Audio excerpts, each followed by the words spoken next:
Hello and welcome back. This is yet another video in the ever-expanding Blender 3 series, and this time we are going to talk about add-ons and modifiers. They are two things in Blender that you can use to make yourself more productive and save time when you are creating things.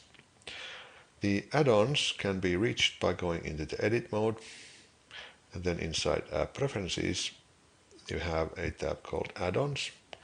And as you can see, there is quite a lot of add-ons in here already.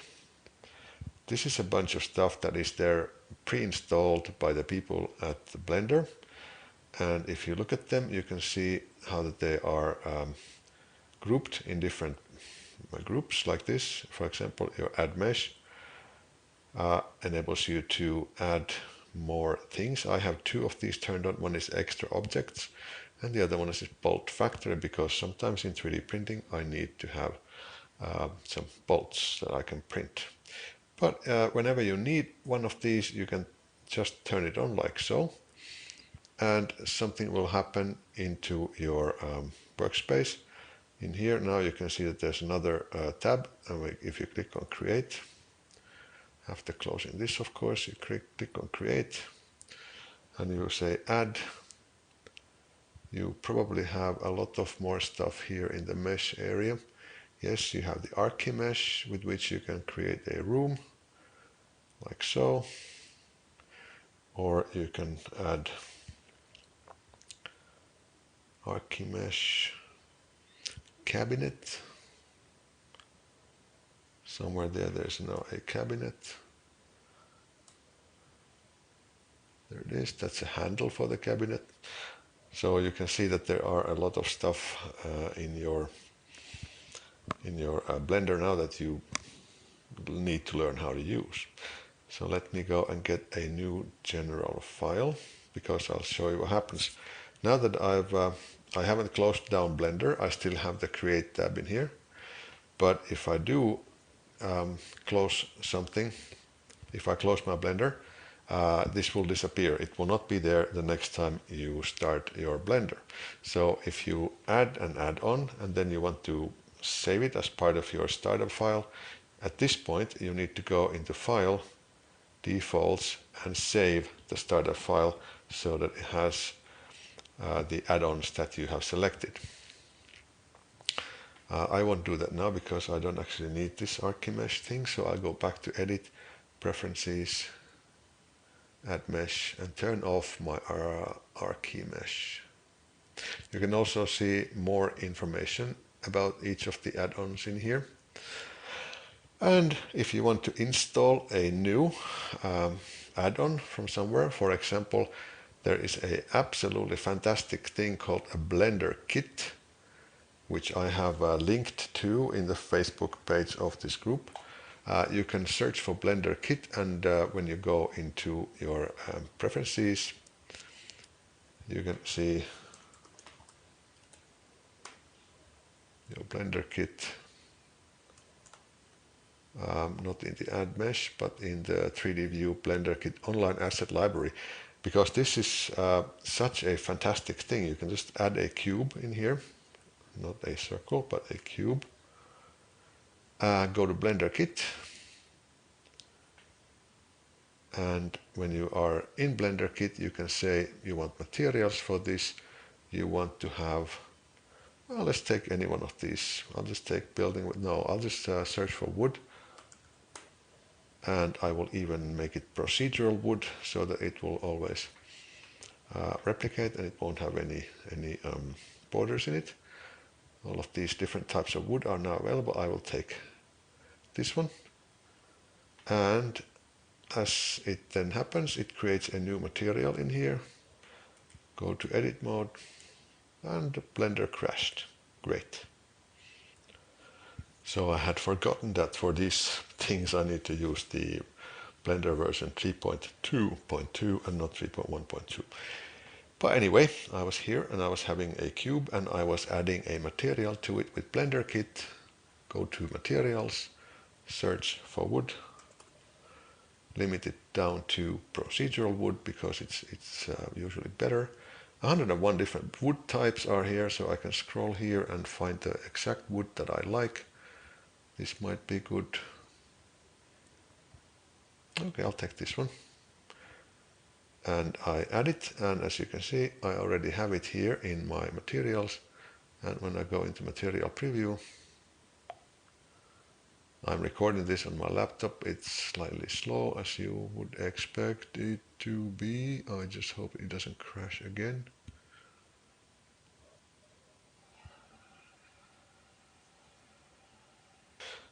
Okay, so it did crash again, but I will, third time lucky, I will go yet once into Blender Kit, Materials, Wood, make it procedural, and I'll pick up one wood that I have already used and I know this one works. Click on that, and now it should be here in my material preview. And if it's not there, all you need to do is to go into your Materials tab, go into Edit mode, and assign the material to your cube. But hey presto, here it is. Now you can see your cube has a beautiful wood material. Of course it doesn't look very nice because it hasn't been UV unwrapped. But if we do a quick UV unwrap with the UV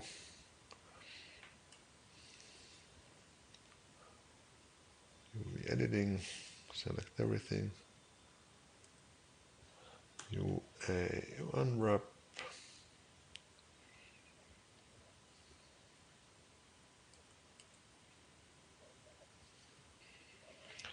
and there you have it. It has the wonderful wood texture, and if you want to pick another one, make it a wood floor, for example, all you have to do is to click on this and it will download this particular wood floor material for you, and there you have it.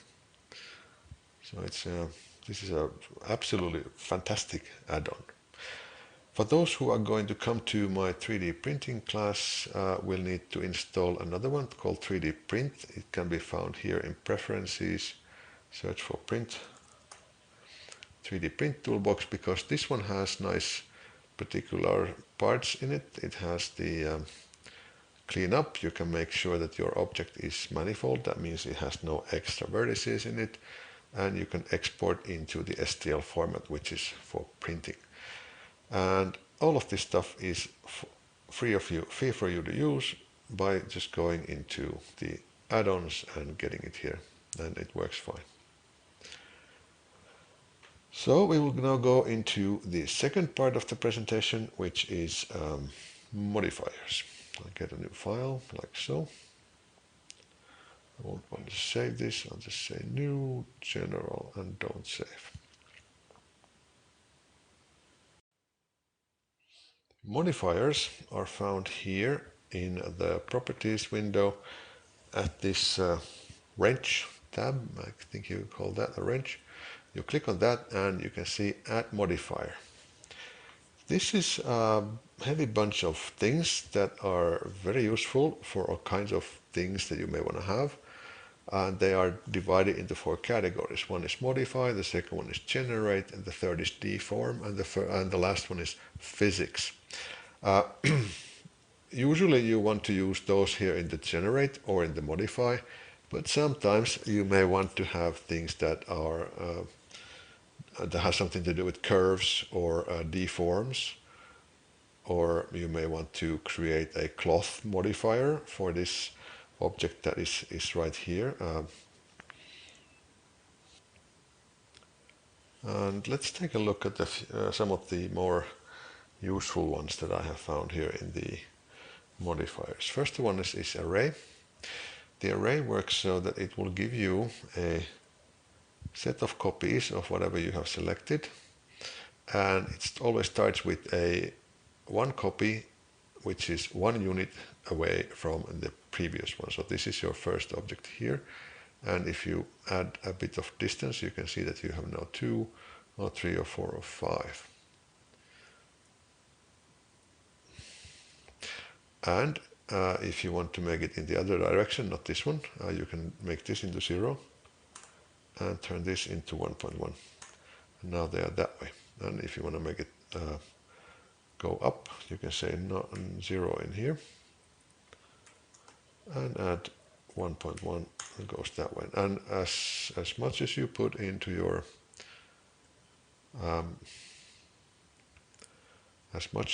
here into your relative offset, the higher your stack will be, so to speak.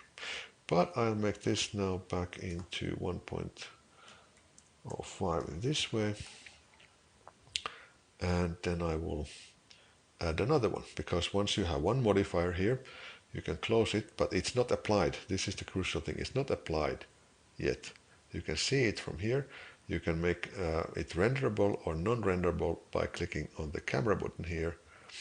So if I want to add another modifier that is actually using this as my starting point, I can add another array, make this into 0 and make this into 1.05. And now I will have 15, or actually, 25 cubes going that way.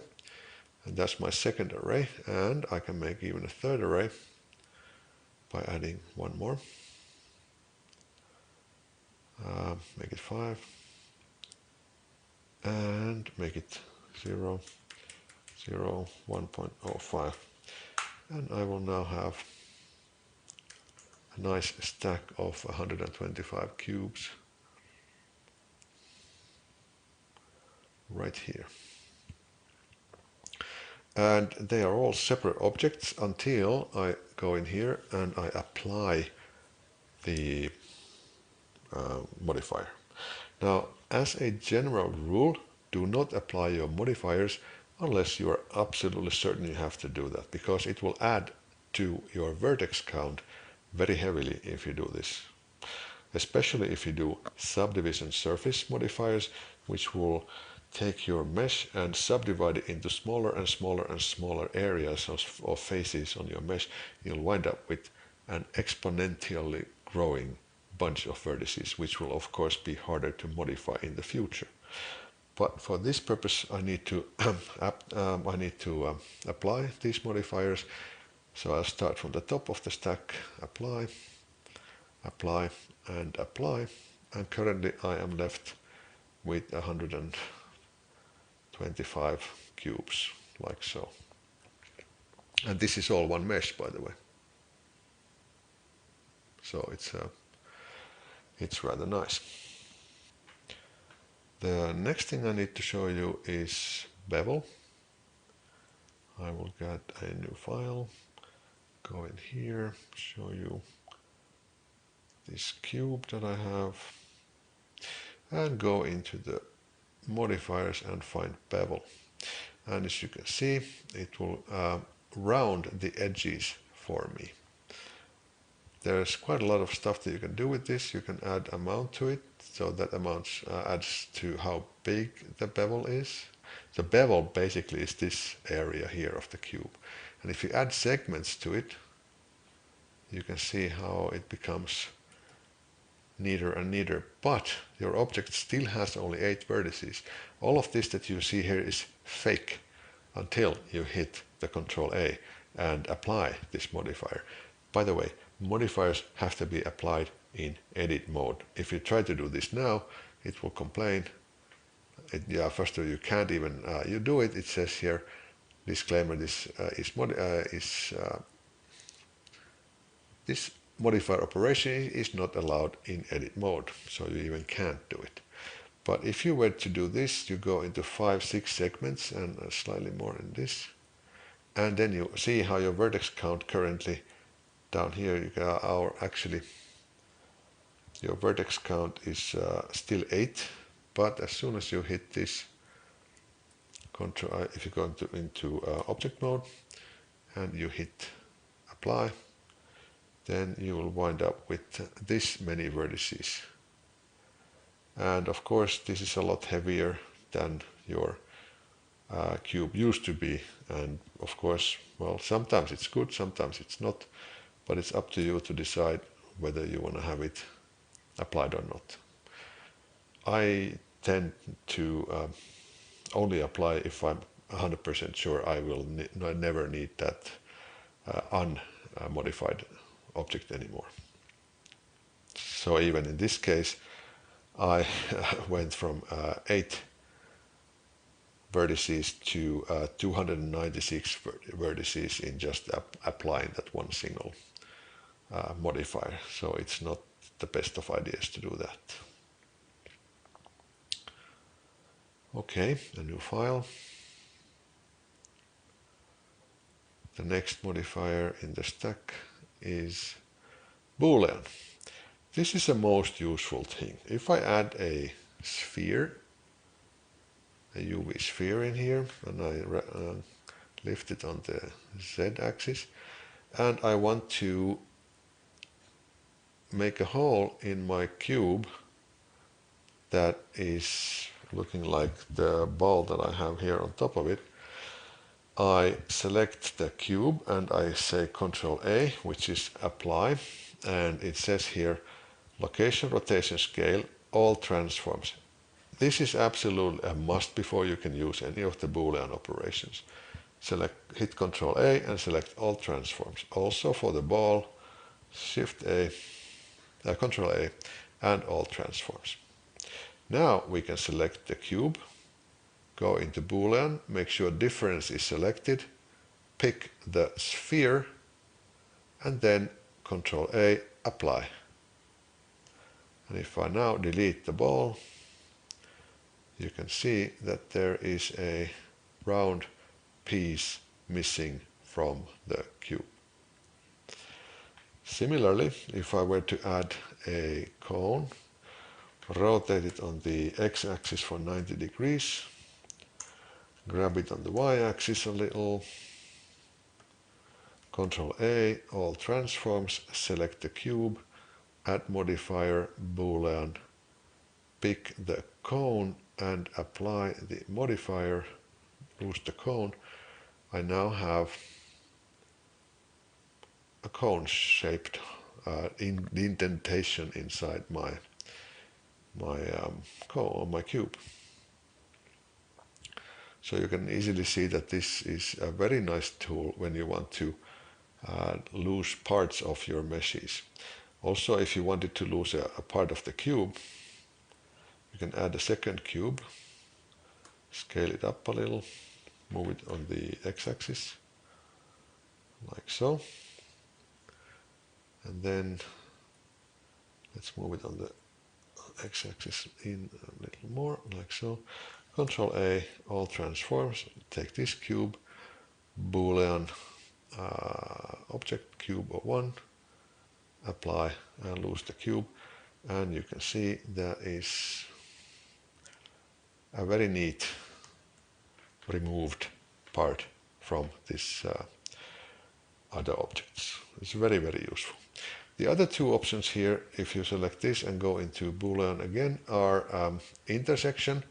And intersection means that if I add a something here, let me add a cylinder, move it on the y-axis a little, and Control A, all transforms. If I do an intersection between these two, the remaining thing will be those parts of the mesh that were common to both. So this is where the objects actually overlapped each other. This is sometimes useful again, but it's all up to you when you use the Booleans to decide what you want to do. The third one here is union, and for all intents and purposes, I have found that this is the same as selecting two objects and saying Control J for join. There is no difference between doing a join operation and doing a Boolean union operation. The next one is again something that may or may not be useful, but I'll show you it to you in any case. It's called a screw. So if you go into your modifiers, add a screw modifier to this object here. It goes slightly weird already because it's doing a screw on its place. But let me add another object which it needs as the axis object. I will make it just an empty and move it away from the object so you can see. And now go back to my object and pick the axis object as the empty. And as soon as now it's making a screw around the empty object. But if I add some elevation to it, you can see how you can make it run. And you can add iterations, as many as you like. For some, I mean, this is again one of those things that seems like a good idea as soon as you can figure out the use for this. But just to show you how powerful the modifiers are, this is what you can do. And then when you go and apply, then you have a screw type of thing.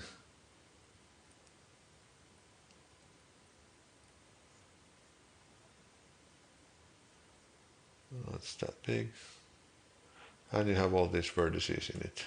So if you find a use for this, good for you, but just to show you that it's there, that's how you use it. Let's get a new file. Don't save. And go back to the modifier stack. The next one is actually very useful. Let's say you have a cube, you want to lose the top. And as you remember, this object here has, X and only faces. So we have it there. Now, there's no thickness to this object. You cannot print this object because there's no thickness to the walls. But when you go into the modifier stack and you find the one that says solidify, you can now add a thickness to it. You can have thickness either on the outside so that the inside dimensions are the same, or you can have it on the inside where the outside dimensions remain what you had. Now this will work in any object. So now I have it here for the cube. You can have it at even thickness. That will make it all the sides are the same thickness. And if you go into edit mode and you go into a wireframe, you can see that there are still only 12 edges, as you can see here, and 8 vertices.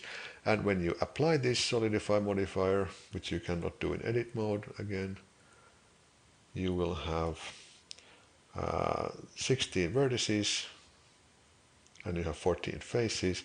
So this is the simplest piece that you can make, a simplest cube that you can make with the solidify modifier. This is a very useful thing, especially if you want to do 3D printing, because all you would need to do now would be to move the object to the XY 0 level, which you do like this. Edit mode, select the bottom face, snap the cursor to the selected with Shift S, go out of edit mode into object mode, set origin to 3D cursor, snap cursor to world origin, and then snap the selection to cursor. Now this box would easily print. So that's how you create printable boxes. Now of course you could still scale this on the y-axis, for example, to make it look like this. But all of these things are better made before you do the solidifier, because as you can see, your end walls are much thicker than your side walls, and to fix this you would have to go into edit mode, select these two faces here, and scale on the y direction so that you could make them go towards the ends, and now your box would be nicer. But it's better to do this before you actually apply the modifier. Another semi-useful modifier is the wireframe, with which you can go and add a thickness to your mesh, like so. And when you now add the modifier, you are winding up with a piece that actually has some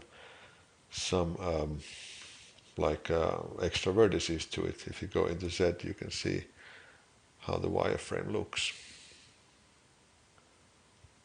So this is a quick way to create geometry out of the simple basic meshes. A couple more. There's one here called curve. And the way curve works is that you have a cube and you may want to make it bigger. Scale on the X maybe 10 times. Then you want to go into your edit mode and add some loop cuts to it. Actually, you want to add a lot more loop cuts, which you can do in here, just so that it has something to bend along. Okay, a couple of enters will make this okay. And then you add a Shift A, add a Bezier curve.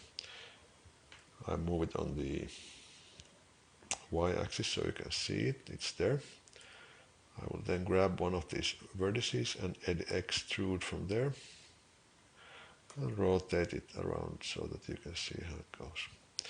Okay, now I want to make this object follow this curve, so I select the object, I scale it down on the other than the x-axis actually.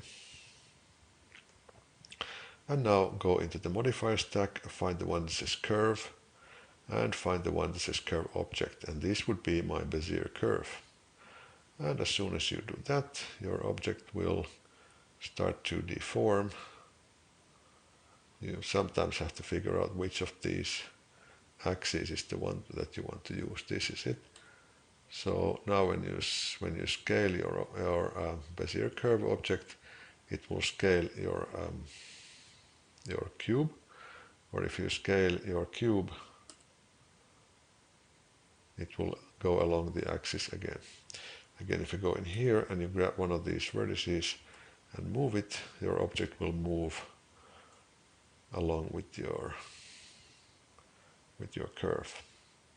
Now, again, this is something that may or may not be useful for you, but just so that you know that you can get to the curve modifier in the modifier stack as well, and you know that there's the other way of using the curves as I showed in the previous video.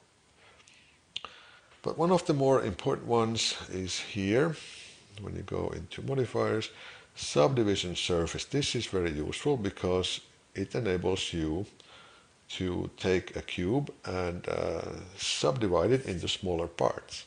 So even though in the edit mode you can see that you still have 6 faces and you still have like 12 edges and 8 vertices, if you do it like this, you can see that you're already having a lot more faces. Currently you're having 26 faces, 24 faces and 48 triangles in this one. So by adding layers or levels into the viewport, you can make it almost round from here. And with this render setting, you can make it editable in small amounts, and then when you render it,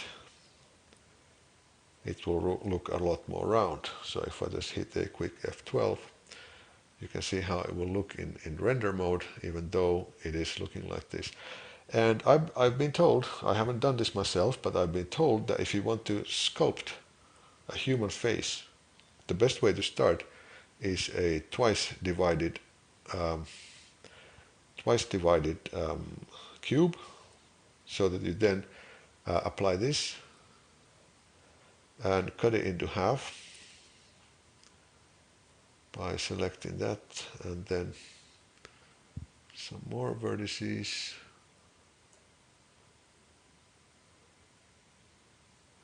There are better ways of doing this, of course, but since I don't have a mouse at my use now, I'll have to do this.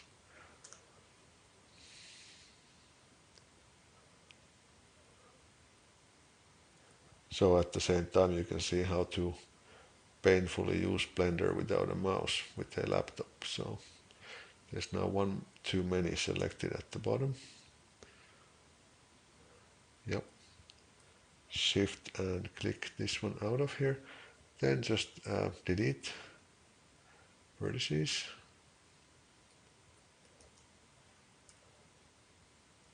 And this would be your half sphere, from which you would then start to use sculpting, so that you are using the mirror modifier, because now whatever you do here, just for the sake of argument, let's try to do this. I've never done this before.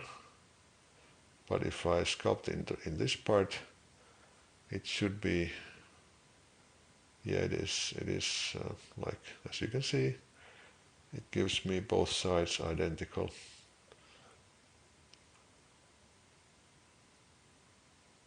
Oh, that's nice. You always learn something new.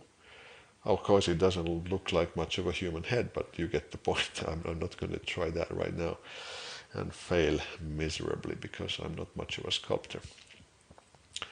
But anyway, this is how you use modifiers, and I hope you have lots of fun as you go through all the other modifiers.